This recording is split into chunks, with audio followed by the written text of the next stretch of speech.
students, hello and welcome to the show. Today we will discuss one more topic related to the plants, that is the pollination. Pollination, as we know, is a very important process because it leads to the formation of new seeds that grow into new plants. This process begins in the flower itself. As we know that plants have flowers or cones that are important for reproduction. Flowers possess male parts called as stamens that produce pollens in their anthers. The pollen grains contain the male gametes. The flowers also have a female part called as pistil. The top of the pistil is called the stigma, which is often sticky. The basal swollen part of the pistil, known as ovary, possesses the female gametes inside the ovules, which after fertilization develop into seeds. For seed formation to occur, pollen must move from a stamen to the stigma. The transfer occurs between cones in pine trees and other gymnosperms. The process of transfer of pollen from stamen or anther to the stigma is called as pollination. Based on the destination of pollen grains, we find two types of pollination. One, self-pollination, and second, the cross-pollination. Let us first talk about self-pollination. It occurs only not in the bisexual flowers but also in unisexual flowers on the same plant. Whether the pollen are transferred from an anther to the stigma of the same flower or a genetically similar flower, self-pollination is of two types. One, the autogamy, in which the pollen grains are transferred from anther to the stigma of the same flower. And second is the geitonogamy, in which the pollen grains are transferred from anther to the stigma of different flower but on the same plant. As we can see in Triticum aestivum, that is the wheat. Floral mechanisms that favor self-pollination are the homogamy. Here, the male and female organs, that is the stamens and carpels, mature at the same time. Another type of self-pollination is the cleistogamy. Here, the bisexual flowers never open. Therefore, the pollen grains pollinate only the stigma of the same flower. For example, in Aratus hypogea, that is the groundnut. The self-pollination has certain advantages, like in self-pollination, the purity of the generation is maintained. Pollen grains are not wasted and it ensures the seed production. But at the same time, it has certain disadvantages as it lacks variation. New and healthier varieties are thus not formed. It also results in weaker progeny, producing weaker seeds and thus the weaker plants. The second type of pollination is the cross-pollination. When the pollen grains are transferred from anther of one plant to the stigma of flower on a different plant, it is called as cross-pollination, also known as allogamy. Floral mechanisms that favor cross-pollination are number 1, self-sterility or incompatibility. Due to some physiological and genetic reasons, the pollen fails to germinate on its own stigma. This is called as self-sterility. It can be seen in many species like Malva, Petunia, Solanum, Nicotiana, etc. Another is the dichogamy. This refers to the maturation of male and female sex organs at different times. When anthers mature first, it is called as protoandry, as we can see in Saxifraga. When gynoecium or pistil matures first, it is called as protogyny, as seen in Magnolia and Plantago. One more mechanism favoring the cross-pollination is hercogamy. In some bisexual flowers, the structure of the male and female sex organs itself proves a barrier to self-pollination. For example, in Gloriosa, the anthers dehisce at a distance so that the stigma is out of reach of its own pollen. And in orchids, the pollen remain aggregated together in the form of pollinia. Yet another type of floral mechanism adapted by the plants to prefer cross-pollination is the heterostyly. In plants which show this mechanism, the flowers may be of two or more types or morphs with regard to mainly the length of the style and the length of the stamens. Pollen from a flower can bring about effective pollination in flowers of a different type and not within its own type. The best example of heterostyly is presented by the primrose, which is Primula vulgaris. It shows distyly, that is, has two types of flowers. One, the pin-eyed or long-styled with long styles and short stamens, and second, the thrum-eyed or short-styled with short style and long stamens. As a rule, pollen from thrum-eyed flowers can bring about effective pollination only in pin-eyed flowers, and similarly, pollen from pin-eyed flowers can effect legitimate pollination only in thrum-eyed flowers but not in their own type. One more floral mechanism is the Dykeline, which means the formation of unisexual flowers. The Dykelinous plant may be monoecious or dioecious. In monoecious plants, the two sexes are located in the same plant, for example, Cucurbita, and in dioecious plants, the two sexes are present on two plants, for example, in Carica. And this cross-pollination has certain advantages over the self-pollination. Plants prefer cross-pollination over self-pollination. Since two different plants are involved in this process and two sets of parental characters are mixed, it results in a better offspring. As a result, seeds are viable, good, healthy, and thus offsprings are resistant to disease, pests, and drought. They grow vigorously under different agronomical conditions. As we saw in self-pollination, cross-pollination also has some disadvantages. As the external agency is involved, there always is a chance factor. Large amount of pollen grains are wasted in this way. We know that sexual reproduction in animals is brought about by the active participation of the male and female individuals. Impelled by the urge to mate, the males and females walk, crawl, swim or fly to reach their respective counterparts. But there is no such mechanism in plants. The male flowers or male organs have no internal device to reach the female organs in another flower. For this, they are dependent on some external agency which mostly transfers pollen grains from the male parent to the stigma in the female parent. These are known as pollinating agencies. Depending upon the nature of the pollinating agency, pollination is again of various types.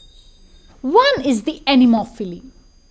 It's a simple form of pollination. Here, the transfer of pollen grains to the stigma takes place through wind. It's an abiotic means of pollination and, being non-directional, a wasteful process.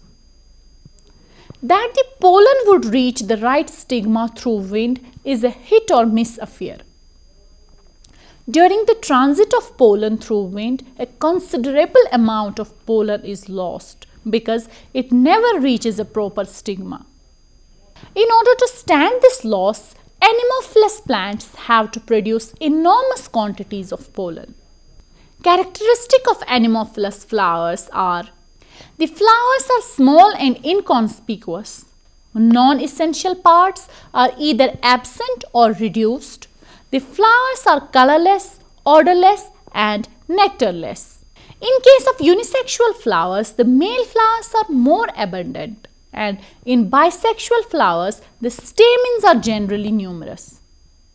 Flowers are produced above the foliage before the appearance of new foliage or placed in hanging position. Both the stigmas and anthers are exerted. Anthers are usually versatile. Pollen grains in anemophilous flowers are light, small and dusty, so that they can be blown to longer distances, sometimes up to 1300 kilometers. Stigma in the anemophilous flowers is hairy, feathery or branched to catch the wind-borne pollen grains. Examples of anemophilous plants are amaranthus, cannabis and morus. Another type of pollination is the entomophily. In this type of pollination, insects are the chief pollinators, which show various types of intimate relationship with the flowers they visit. The characteristics of entomophilous flowers are that they are brightly colored, as we can see in viola. The small flowers become conspicuous by their grouping into large inflorescences, as we can see in the capitulum of helianthus, that is the sunflower. Flowers where the petals are not conspicuous, other parts become showy. For example, the bracts in bougainvillea and leaves in euphorbia. Certain entomophilous flowers produce nectar-secreting glands called nectaries. Specific nectar-collecting insects enter into the flower and thus carry the pollen grains from one flower to another. Nectar is an important food for insects. Sometimes this nectar is contained in a special structure called spur, as we can see in Impatiens balsamina, the garden balsam. Most insect pollinated flowers have a landing platform. In many cases, special markings occur on the petals for guiding the insect to nectar glands. They are called honey or nectar guides, as we can see in viola. Even edible pollen are produced by some entomophilous plants, as in rosa, clematis and magnolia. Smell or odor is an important adaptation of nocturnal entomophilous flowers, which bloom and emit smell at night to attract insects, when the color of the flower has no role for attraction, as in cestrum, the night queen, and jasminum, which is the jasmine. Pollen grains in insect pollinated flowers are produced in small numbers in comparison to the wind pollinated flowers. Their pollen grains are sticky and rough, so that they are held on legs or wings of insects. In Calotropis, which is the entomophilous plant, pollen grains occur in groups called pollinia. Many entomophilous flowers possess a sticky stigma. Salvias show a specialized turnpike floral mechanism for bee pollination. The flowers of salvia have a bilipped corolla and the two stamens are attached to the corolla tube. Only one half of each anther is fertile. The sterile halves of both the anthers jointly form a sterile plate of tissue which is placed above the lower lip at the mouth of the flower. The fertile halves become separated from the plate due to the elongation of the connective. They are situated under the hood of the upper lip of the corolla. As the bee lands on the upper lip and tries to extract nectar, it pushes against the sterile plate, which automatically brings down the fertile anthers to touch its back, depositing pollen thereon. In flowers whose anthers have already discharged their pollen contents, the stigma hangs down. When a pollen-laden bee visits such a flower, its back rubs against the stigma and thus pollination is brought about. Another type of pollination based on the pollinating agency is the hydrophily. It is the transfer of pollen grains with the help of water. This type of pollination mostly occurs in aquatic plants at the surface water or inside water. The pollen grains are carried by water, and when they reach the stigma, they coil around it and germinate. The hydrophilous flowers are usually small and inconspicuous. Nectar and odor are absent in water-pollinated flowers. Stigma is long, sticky but unwettable. Hydrophily is of two types. One, hypohydrophily, which includes plants which are pollinated inside the water, as in Ceratophyllum and Zostera. And second is the epihydrophily, which includes plants which are pollinated on the surface of water, as we can see in Vallisneria. Another pollination type is the ornithophily. It is the transfer of pollen grains with the help of birds. In some parts of the tropics, birds are more important pollinators than insects. Small birds with long pointed beak suck nectar from flowers and bring about the pollination. Ornithophilous flowers are usually tubular, cup-shaped or urn-shaped and brightly colored with large quantities of pollen and plenty of nectar. Hummingbirds, sunbirds and honey eaters are some of the birds which regularly visit flowers. Nicotiana and Calstemon are the common examples of ornithophilous plants. One more type of pollination can be seen in plants, that is known as chiropterophily, which is the pollination that occurs with the help of bats. Bats are instrumental pollinators only in the tropics. Chiropterophilous flowers are borne singly or in clusters quite away from the branches and foliage owing to their long stalks. These flowers open only at or after dusk.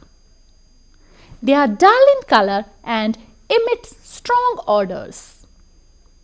Chiropterophily is usually found in Kigelia.